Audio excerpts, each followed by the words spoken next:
মনে রাখবেন যে রাজনীতিবিদ আপনাদের কাছে ভোট চাইতে আসবে, রাজনীতিবিদকে জিজ্ঞেস করবেন আপনার কোনো পেশা আছে কিনা।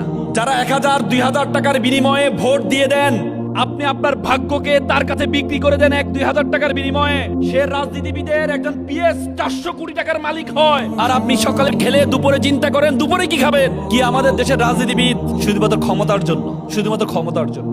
একটা রিক্সা চালক ওদিন বলছিলেন, কান্না কারো করে বলছিলেন, আমি যখন শাহবাগ দিয়ে যাচ্ছিলাম একটা লাশ পড়ে আছে, লোকজন আমাকে বললো লাশটা মোড়ানো ছিল, বললো যে লাশটা একটু ঢাকা মেডিকেলে নিয়ে যান, এখনো মারা যায়নি মনে হয়।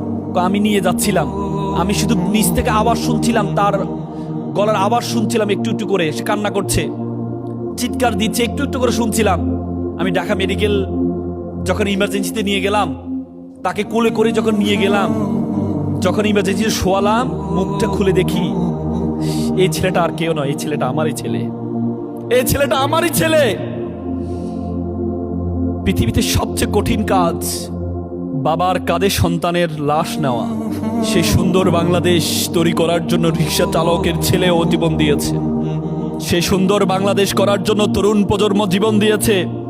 এই তরুণ প্রজন্ম আমাদের জন্য সুন্দর বাংলাদেশ রেখে যাওয়ার জন্য চেষ্টা করেছে, 2000 জীবন দিয়েছে। এবার যদি আমরা দেশকে সুন্দর না করতে পারি, তাহলে আর জীবনে বাংলাদেশকে পরিবর্তন করা সম্ভব হবে না।